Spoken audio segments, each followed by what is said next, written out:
பார்க்க போகிறோம்.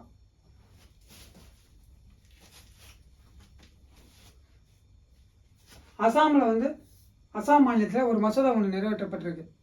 என்னன்னு கேட்டால், முஸ்லீம்களும் திருமணமானதை பதிவு பண்ணணும் அப்படின்னு சொல்லப்படுது. அதாவது வந்து பார்த்தீங்கன்னா, இவங்க முஸ்லீம்ன்றவங்க என்ன பண்ணால், அந்த அவங்க ஒரு அமைப்பு போல் இருக்கும் அந்த முஸ்லீம், அதில் தான் பதிவு பண்ணுவாங்க. அவங்க அப்போ திருமணமானதை பதிவு பண்ணுவாங்க.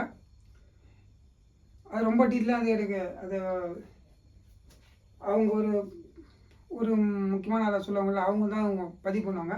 இவங்க என்ன பண்ணுறாப்ப, அசாமில் வந்து முஸ்லீம்களும் இப்போ திருமணமானதை பதிவு பண்ணணும், எப்படி விவாகரத்து நடக்குது, எத்தனை பேர் கல்யாணம் பண்ணுது, எத்தனை பேர் விவாகரத்து நடக்குது, அப்புறம் வந்து அந்த கணக்கெடுப்புலாம் இருக்காங்களா, அதுக்காக தெரியணும்னு சொல்லிட்டு இப்போ வந்து அந்த மசோதா நிறைவேற்றப்பட்டிருக்கு. எந்த மாநிலத்தை கேட்டால் அசாமில் மாநிலத்தில். ஜஸ்ட் ஒரு இன்ஃபர்மேஷன் தான், கேட்பாங்களான்னு தெரியல. ஆனால் தெரிஞ்சு வச்சுங்க, மசோதா இப்போ